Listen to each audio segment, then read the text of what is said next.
Yo, what if I told you that I have a cure for those who have weakness as their best friend? Yes, some of us struggle with weakness. Welcome to another episode of Fast Forward Mindset Podcast. Today, I will help you rewire the way you think so you can fast forward to the happy and healthy life you really want to have. Hello, everybody. Yes, what if weakness was your best friend and you had no cure for weakness? Well, today I'm going to give you a cure and teach you how to overcome weakness when it is your best friend. Weakness used to be my best friend for a long time. And when I say a long time, my weakness came in a form of people pleasing. I always wanted to be a people pleaser. And this is where my weakness came in at. Now, I'm not going to say that none of those people who I showed extra love to did not take advantage of my weakness, because I'm almost sure that happened on more than one occasion. But that's another episode. Today, we're talking about weakness is your best friend. So, growing up, I was in a couple relationships that expired.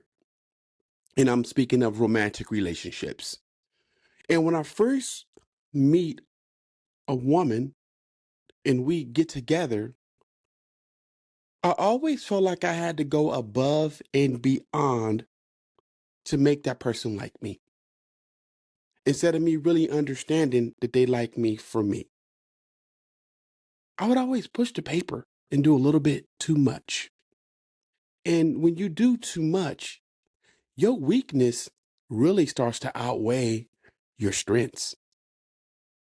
And so, as I look back on those different relationships, I realized where my weakness came in at and why I was weak. Years ago, I took this manager course, and it was a really good course. And in this manager course, what it does is that it helps you identify your strengths and it helps you identify your weaknesses. And you go through the class. I want to say it was a 3 day course, 8 hour days. And after the 3 day course, there are additional follow up courses that you have, but not a classroom setting. It was just a one on one with whoever your coach was after you finish the initial training. And so I think I had three more initial one on ones with the actual trainer, and she wanted to meet up with me to walk me through one, my strengths and my weaknesses, one to help me understand my strengths, and to also help me overcome my weaknesses. That's really what it was all about. It was a really good class because, like I said, it really helped me identify a lot of things about myself. So, a couple weeks into the class, a couple weeks after the class was over, I actually had a one-on-one with her. And, we talked about weaknesses, we talked about strengths, and she actually pointed them out. She said, "Hey, I can see your strengths here. I can even see that during the classroom setting, that this is one of your strengths. But also, here's one of your opportunities, one of your weaknesses, right?" And so we met up another time after that, and then I explained to her that I was working on my weaknesses. And she said, "What about your strengths?" And I said, "Well, what about them?" She goes, "Listen to this, James. What I don't want you to do is get so caught up trying to overcome your opportunities." She goes, "Yes, everybody has strengths and weaknesses, but what I don't want you to do is forget about your strengths because you're trying to build and make your weaknesses into strengths." And right when she said that, it was an aha moment because I had certain people coming to me and was asking me, like, why was I different? Why was I not that same person? It just felt like felt like something was bothering me at work. And after meeting with her, I really realized what I was doing. I was really trying to find and overcome and strengthen my weaknesses. And because I did that, I forgot about my strengths. I didn't even practice those no more. I was so adamant about changing my weaknesses that I let go of my strengths. And when you let go of your strengths, you lose everything. It's your character, your personality. Your strengths is what make who you are. And so I thought that that story was very fitting for this scenario because I don't want anyone to take this episode and be like, well, Coach James says that weakness is my best friend, and now I got to fix it, right? Yes, there's some opportunities and there's some improvements you can work on, but don't forget about your strengths, okay? Although weakness might be your best friend, you should have strengths as well. But one of your strengths is not saying no. That's the only bad thing is one of your strengths is not saying no, right? Weakness is your best friend. So when you're weak, when I'm weak, when we're all weak, we must find a backbone to be able to say no. Back to what I was saying earlier about my story in the relationships of the different females I would meet. I would go too far above and beyond. And it's not that anything was wrong with me showing love to them. Don't get me wrong, there's nothing wrong with you showing love to people. But you got to find your backbone. You got to not be a people pleaser and know when to say no, right? And because I never knew when to say no, every time this person asked me for something, it was a yes. Every time this person needed something from me, I made it fit. I made it happen with whatever they needed. They got it. Not also saying to be a jerk and say no to everything. However, I'm just saying have a backbone sometimes, and it's okay for you to say no. People can only take advantage of you when you show or demonstrate your weakness. People don't know your weakness until you show them your weakness cards. People don't know your weakness until you demonstrate weakness, right? And so we must build a strong backbone. If we build a strong backbone, that will eliminate us demonstrating and showing our weakness to people. But first, you must identify what your weaknesses are. Once you identify what your weaknesses are, you'll be more than likely to identify them and say, you know what, that's a weakness of mine. I want to be a little bit better and not allow people to take advantage of that, right? Weakness is your best friend when you allow it to be. But weakness comes from being a people pleaser. You want to make everybody happy. You want everybody to like you. And you want everybody to say that's a cool person. Because if somebody doesn't say you're a cool person, it hurts you to your soul. I know that. I know that. I've been there. I've done that. But weakness doesn't have to be your best friend. You can grow a strong backbone. You can learn to say no to people when you don't truly feel like doing something. You can say no to people. You're not borrowing $5 because I don't have $5 to give you. You can say, no, I'm not helping you move because I don't have the time this weekend. It's okay to say no.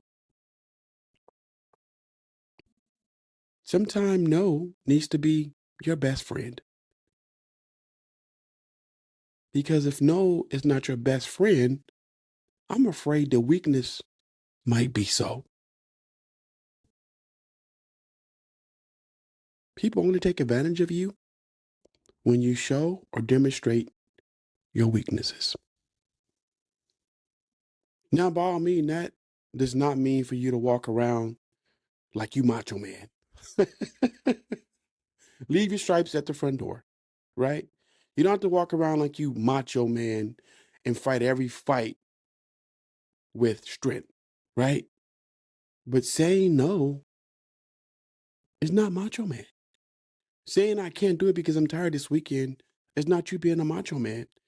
It's just you putting yourself first and not being weak sometimes. It's really what that means. So once I found out in the relationships that I had allowed weakness to be my best friend, I really honed in on it. And I said, you know what? The next relationship I get into, whether it's a romantic relationship or a friendship, I'm going to learn to say, no, I'm not doing that. And now to this day, if someone calls me and asks me to do something and I can't do it for whatever reason, I don't feel bad about it.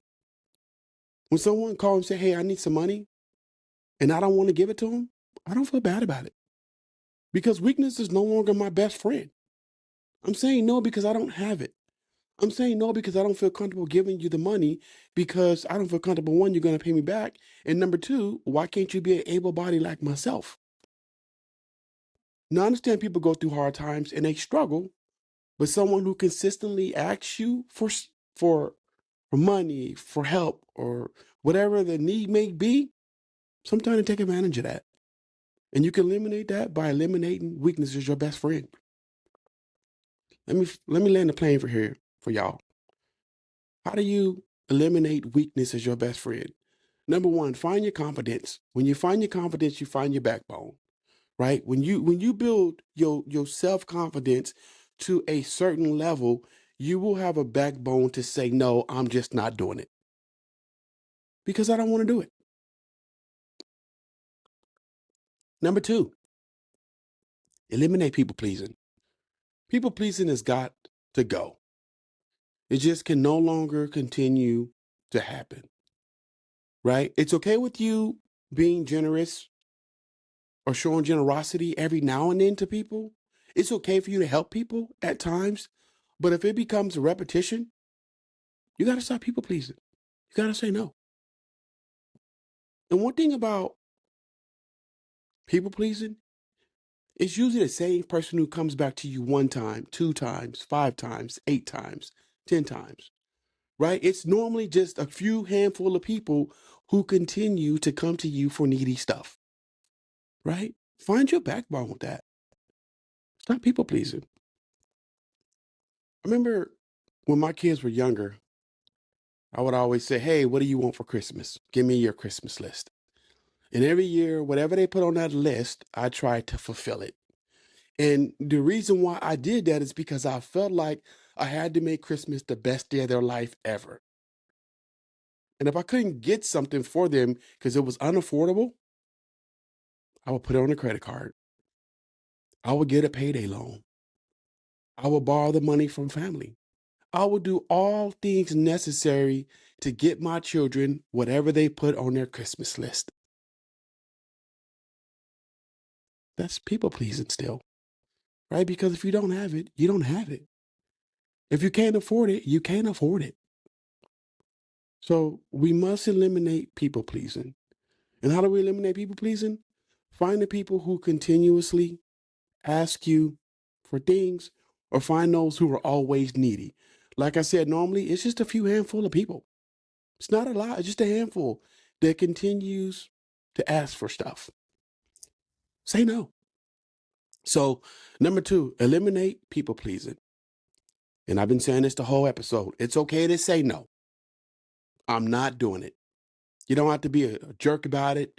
You don't have to, like I said, be macho man about it. Be macho man. You don't have to do all that. You can just say, no, I'm not doing it. I'm busy today. No, I don't have it. Right? It's okay to say no. If you're not gonna die because you tell somebody no. And if someone doesn't like you or dislike you because you say no, maybe it's time for that relationship to expire for a little bit. And I say for a little bit because when we start saying no, people disappear. We got to be okay with them disappearing. They're going to come back, but when they come back, they're going to see you got a strong backbone, and I guarantee they won't be as needy as they were before. Guarantee. Watch me. I've done it. I lived it. Last but not least, it's okay to stand up for yourself. It's okay for you to have a backbone. It's okay for you to say, do it yourself. Go find it yourself. I'm no longer doing it. It's okay for you to stand up for yourself. I say the biggest thing that really bothers me is when I see someone in a relationship with someone in a romantic relationship and they don't stand up for themselves and they let the person they in love with just totally take advantage of them. I mean, like to the fifth power. I mean, this person disrespects them. This person doesn't reciprocate the love. This person doesn't stand up for them. For a matter of fact, this person just runs them over like everybody else does because they don't have a big backbone. Weakness is their best friend and has become their best friend, right? If you're in a relationship and you're who I just described, it's your character, and you're letting someone take advantage of you and you allow weakness to move in with you, Stand up for yourself. It's okay. And like I said, if that person decides to walk away because they see now you have a backbone, now you have a backbone that it probably wasn't meant to be for that person to stay around long term. We have to understand that relationships expire, and sometimes they expire for the better. I think that some of us really feel like that relationships are everything, which sometimes relationships are everything. When it's equality in a relationship, right? You're giving 50, they giving 50, right? It may be a scenario where you're giving 60 and they giving 40 this month, and then it flops the next month, right? When they both can reciprocate the love and also demonstrate the love back. May not be always be the same amount of love, but I'm giving you love back and you're giving me love back, right? Those are the relationships that we should fight for. When we can see that no one is taking advantage of our weakness. People used to always say it, and they still say it now. Don't take my kindness for weakness. And if somebody tells you that, that means that you're taking advantage of them. They wouldn't come to that conclusion unless they've watched you be needy several times to them. So if someone tells you, don't take my kindness for weakness, they know what you're doing. They already identified it. It's in the magnifying glass. Go check it. They dissected it. So like I said, last but not least, it's okay for you to stand up for yourself. Even in a relationship, romantic relationships, a friendship, with family. I hear stories all the time where one family member takes advantage of another family member. And this family member A is tired of family member B taking advantage of them. But they keep letting it happen on and on again.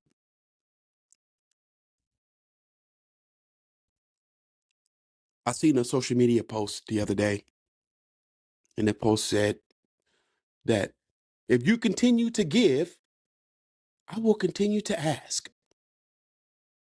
And the thought of that, when I thought of that, like, wait a minute, I know you just weren't that bold about it when you posted it on social media. If you continue to give, I will continue to ask. Hmm. Yeah. If someone uses that phrase and says that, more than likely, they've taken advantage of a few people.